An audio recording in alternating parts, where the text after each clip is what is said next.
The Versalift Tel29N and NE have been designed and engineered to conveniently place personnel at workstations above the ground. Full control of the platform and complete freedom of boom movements make the Versalift a truly flexible and functional work platform. But if misused or not operated safely, it's a tool that can cause injury or even death. In addition to the information in this video, good judgment, safe control, and caution in each situation should be used. Since the operator is in direct control of the aerial platform, good safety practices are the responsibility of the operator. The operator needs to make decisions on the use and operation of the aerial platform, while remembering that his or her own safety, as well as the safety of others, is dependent on those decisions. This video provides practical and essential information for efficient operation of the Versalift aerial device and is to be used in conjunction with the Versalift Tel29N-NE operator and service manuals. It's not intended to replace your company rules and regulations or those of the federal government, but should be used in conjunction with them. Only qualified operators who are trained and experienced should operate the Versalift. Operator training should include instruction on employers' safety rules, all related governmental regulations, and a thorough understanding of the operator's manual. The operator's manual is an integral part of the aerial device and must be properly stored on the vehicle when not in use. Essentially, the main risks associated with operating an aerial device are electrocution due to improper clearances around electrical lines and injuries caused by falling due to either equipment failure or performing unsafe or unstable maneuvers. Proper clearances from electrical lines should be maintained in accordance with federal, state, and your company's regulations. Equipment failures may be prevented by following the inspection and maintenance schedules which are covered in this video and listed in detail in the manuals provided. Every day your equipment must be given a thorough inspection to detect any problems before they become serious in accordance with ANSI and OSHA standards. During this inspection, the operator should look for anything out of the ordinary that might indicate a problem.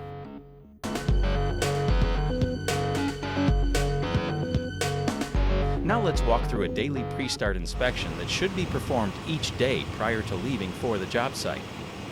The following items are covered in detail in the preventive maintenance section of your operator's manual.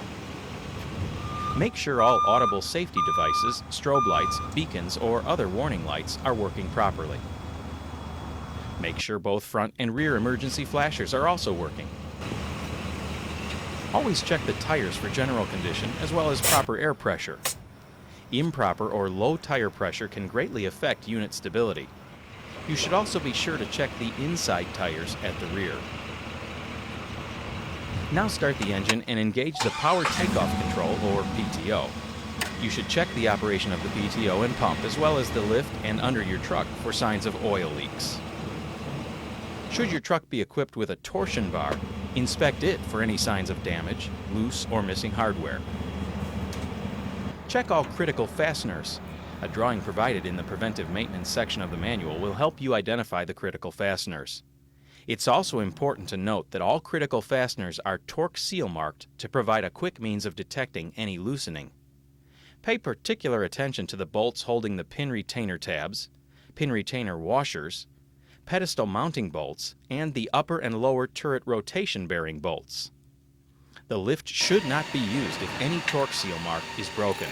The bolt must be replaced with a new bolt of equal grade and torqued to proper specifications by qualified personnel. You should also refer to the service manual for recommended torque procedures and a copy of the torque chart. Check the electrical system as it relates to the Versalift aerial for malfunction, signs of excessive deterioration, dirt, and moisture. Check all critical welds for any signs of cracks, pinholes, or other signs of fatigue. A critical weld drawing is provided in the preventive maintenance section of the operator's manual for reference. Examine the hydraulic lines for leaks or loose connections and frayed jackets. If any nylon jacket is damaged, you should inspect the hose inside for damage. Carefully examine the hoses, especially any portion of hose that is subject to flexing, in particular the hoses at the platform. Look for any loose objects that may have been left on the boom that could fall during operation. Check the hydraulic fluid level at the sight gauges located on the side of the pedestal. This should be checked while the unit is completely stowed, such as for road travel. Add the appropriate fluid if necessary. You should again refer to the service manual for hydraulic fluid specifications and recommendations. It's very important to maintain the proper hydraulic fluid level. A full reservoir minimizes the operating temperature of the system, and in the event of a hydraulic leak, a full reservoir will give the operator more time to lower the platform. Check the controls to make sure they function properly. The control switches should return to neutral when released. It's required that you operate the unit from the ground station through its full range of motion before allowing anyone to operate from the platform. If your unit is equipped with hydraulic leveling, check for proper and smooth operation of the system. Verify that all decals are legible and in good condition. Any warning, danger, caution, operational, or instructional decals must be maintained in accordance with the applicable OSHA standards. A decal placement chart that includes part numbers is located in the preventive maintenance section of the operator's manual. And finally, inspect the fiberglass platform for cracks in the mounting ribs, floor, and the flange around the top. If these conditions exist, the platform must be repaired or replaced before operation. Any suspect items found in the course of the inspection should be carefully examined or tested, and a determination made by a qualified person as to whether they constitute a safety hazard or not.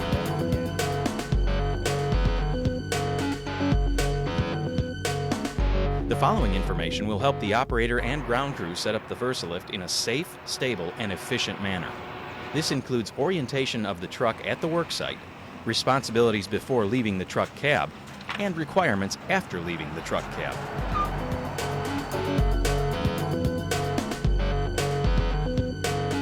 Before the Versalift is used, the worksite should be surveyed for hazards such as untamped earth fills, ditches, drop-offs, manholes, or storm drains.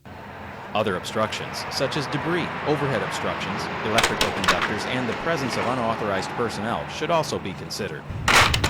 Make sure to park the truck on firm level ground whenever possible. Do not operate the Versalift on a slope greater than 5 degrees. Slope reduces the vehicle's stability and places additional stress on the lift's rotation system. If it is necessary to work on a slope, extra precautions are required. For better stability, position the truck near the worksite with the truck facing up or down the slope, and always work up the slope.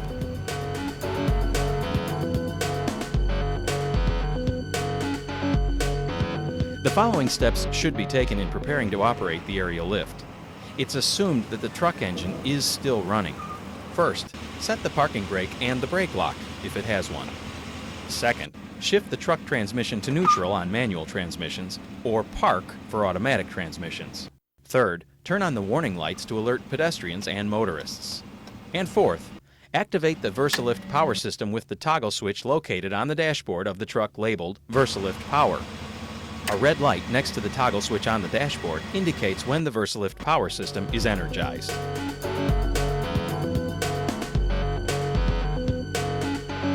After leaving the truck cab, be sure to chock the rear wheels on both sides of the truck.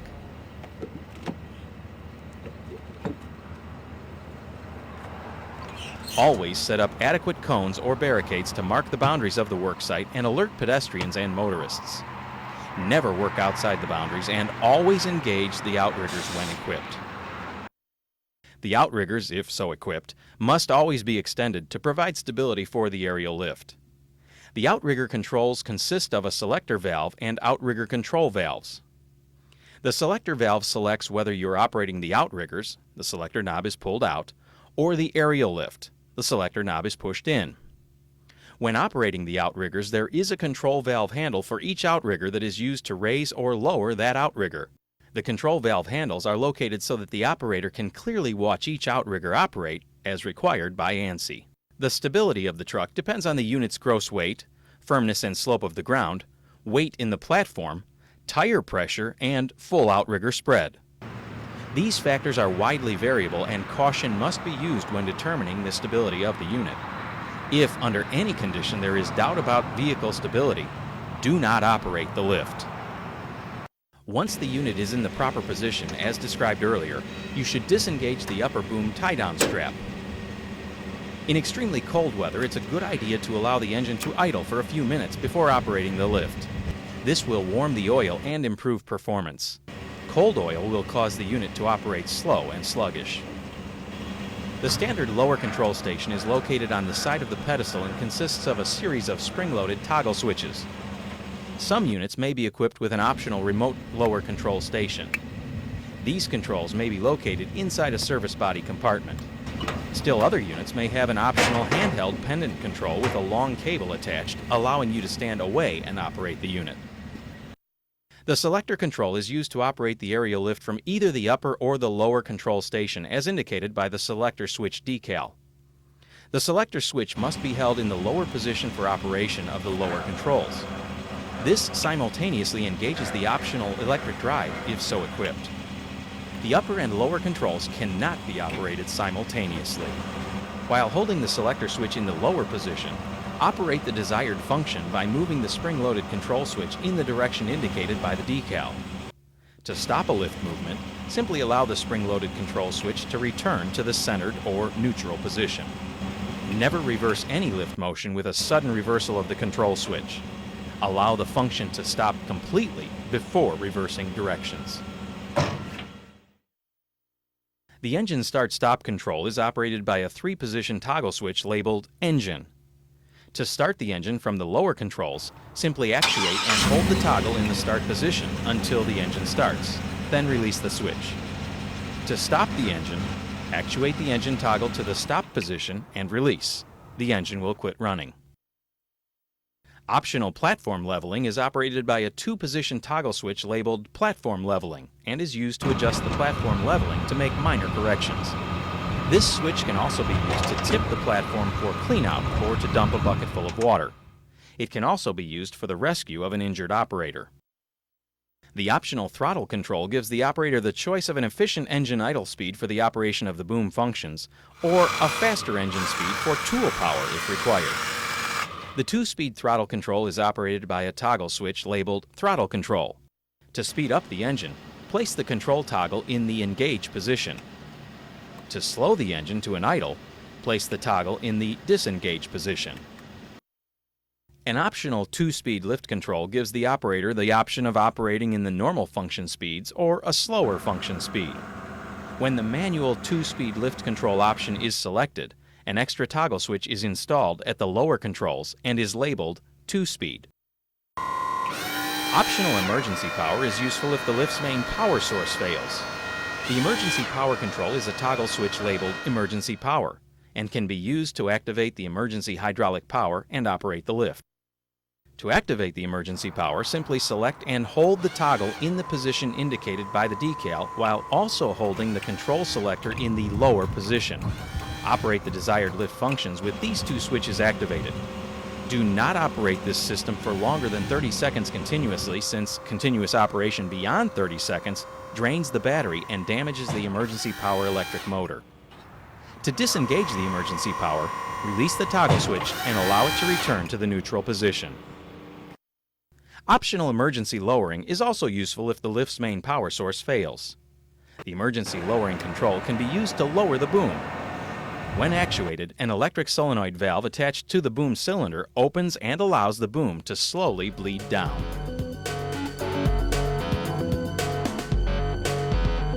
Now let's go over the controls located at the platform. It's important to remember that the selector switch located at the ground controls must be in the upper position for the platform controls to be operable.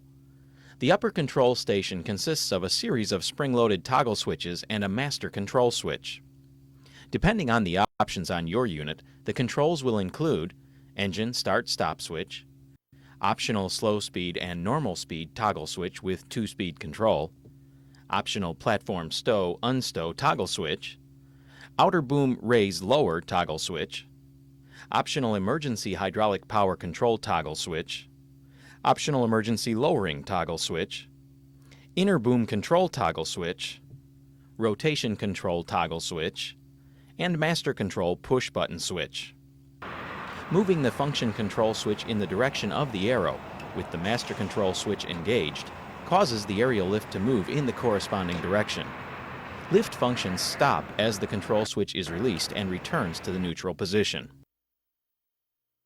The engine start-stop control is a red push-pull switch. When pulled out, the engine starter is activated. Again, the Versalift power switch must be activated and the truck ignition in the run position before this button can start the truck.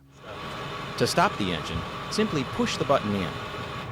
This push button is also used as the emergency stop button. In an emergency, pushing this button instantly kills power to the ignition circuit.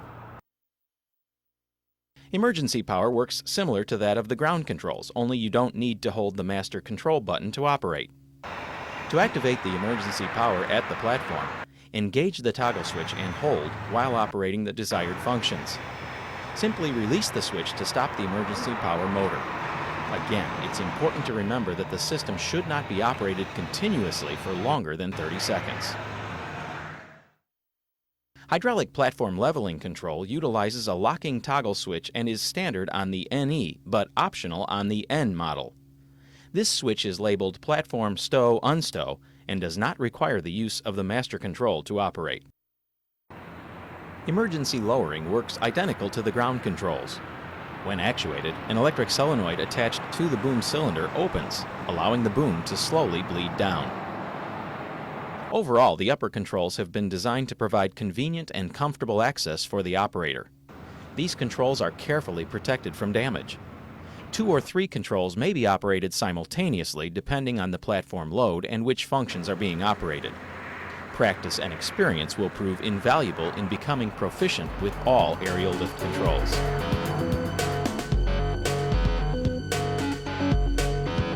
Now let's talk safety. The Tel29N-NE aerial lift consists of a steel outer boom and an aluminum inner boom and has no insulating value. Contact with or inadequate clearance from electrical power lines and apparatus can cause death or serious injury. It's the responsibility of both the operator and ground crew to know and understand the capabilities of the aerial lift and hazards associated with operation near electric lines or components. Due to the nature of the work, aerial lifts often place the operator and ground crew in the vicinity of electrical lines and equipment where grave danger exists. It's imperative that the operator and ground crew understand these dangers and apply this knowledge to situations that arise on the job for safe and efficient operation. The operator must maintain safe clearances from electrical power lines in accordance with applicable government regulations and allow clearance for boom, platform, and electrical line sway and deflection. Here are some additional safety notes to remember. The operator must wear an OSHA-mandated personnel restraint device when operating from the platform. The lanyard must be attached from the manufacturer's approved anchor point at the boom tip to the personnel restraint device. Never operate an aerial device without wearing an approved personnel restraint system and lanyard attached to the specified anchor. Watch the boom to make sure it clears the truck and all other obstructions. Never allow anyone on the ground to touch the unit when the lift is being used near electrical lines. The Versalift must never be operated in the proximity of a lightning storm. Use outrigger pads when necessary to provide a firm footing. Never use the Versalift as a crane. It's a man lift only. Never attempt to clean, oil, or adjust the Versalift while in motion. Versalift recommends that a lift not be used in winds exceeding 30 miles per hour. However, it's ultimately at the operator's discretion whether it's safe to operate in winds exceeding 30 miles per hour. Always stow and strap the boom down securely and completely before moving the truck. Never drive the truck with the PTO engaged. Whenever tools or equipment are included with the operator, the combined weight must not exceed the rated platform capacity. Please refer to the ANSI A92.2 data plate for lift capacity. Avoid dropping tools from the platform. Use a hand line to raise or lower tools to the platform. Stand only on the platform floor. Never climb out of a raised platform onto a pole or limb. Report any unusual occurrence during the operation of the aerial lift that may require repair or adjustment. Keep the workspace in the truck bed clean and neat. Only qualified mechanics are authorized to service the Versalift. Hydraulic oil is flammable. Avoid any contact between the hydraulic oil and any source of high heat or open flame. And finally, contact with hot hydraulic fluid or fluid under pressure can cause burns or severe injury, which require immediate specialized medical attention.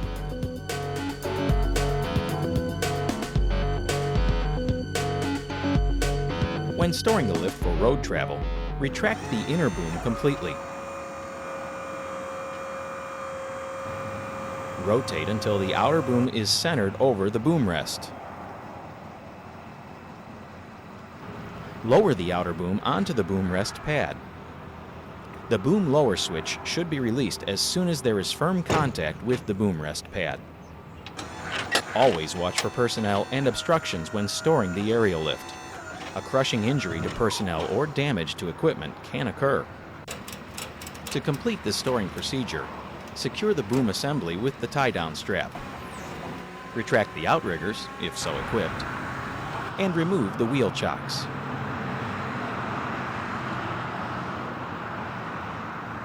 Turn off the electrical control system and disengage the PTO. Never drive the truck without the aerial lift properly stowed and tied down.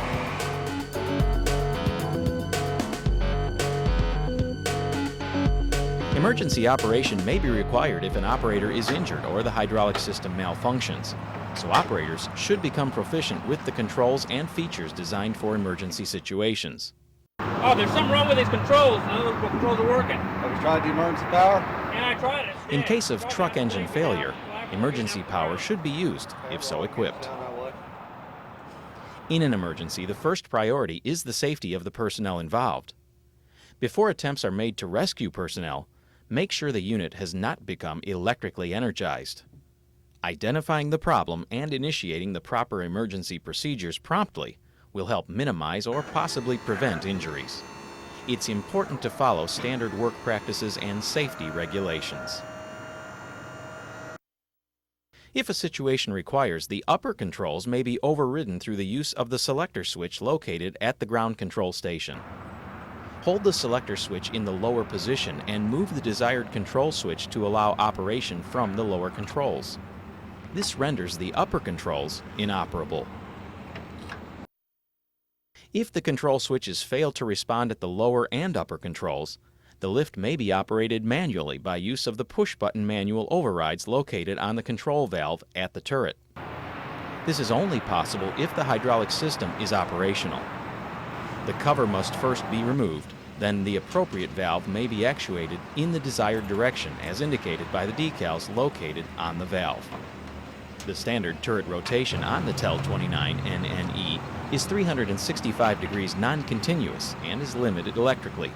However, it is important to note that when the rotation is controlled manually from the control valve manual overrides, the electrical limit switch will not prevent over-rotation. Do not rotate more than 180 degrees from the stored position in either direction, as extensive damage to the hoses and electrical cables running from the pedestal to the turret will result. If all hydraulic power sources become inoperable, there are ways to manually bleed the platform to the ground. However, these are last resort methods and extreme care should be taken.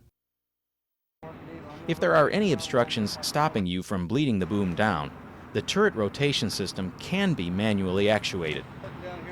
Place a half-inch hex socket and ratchet on the output shaft on the gearbox and turn until the boom is centered over the boom rest. Actuating the lower rotation control will reduce the effort required for rotation of the aerial lift.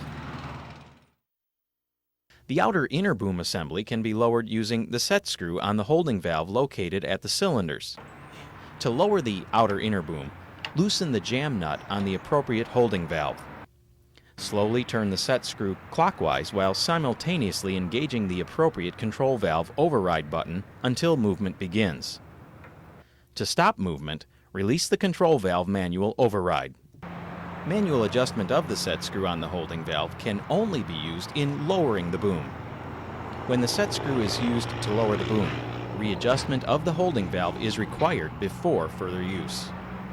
Make certain all body parts are clear of the boom path before attempting to lower the boom using the set screw on the holding valve. Failing to do so may cause death or serious injury.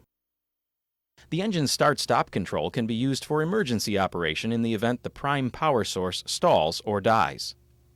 To restore lift operation, use the engine start-stop control to crank the engine while attempting to stow the booms as the engine turns over. Crank the engine intermittently at 30-second intervals to conserve the battery. Use the emergency power motor if so installed. The truck transmission must be in neutral or park before using the engine start-stop.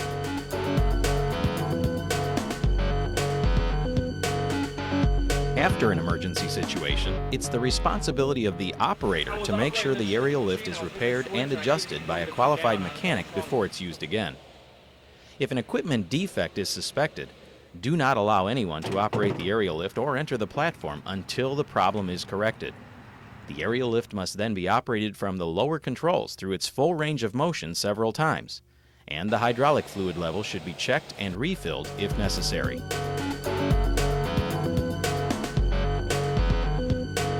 The maintenance and inspection of certain items are the responsibility of a competent operator. Being alert for evidence of a problem is essential in maintaining safe and satisfactory service. Items that warrant attention are identified in the operator and service manuals. Included are visual inspection guidelines, lubrication instructions, hydraulic fluid maintenance, filter maintenance, and adjustments. The operator should become familiar with the maintenance and inspection schedules and requirements and make sure they are followed. Proper maintenance and inspections will help prevent failures and ensure a long, useful life of the equipment.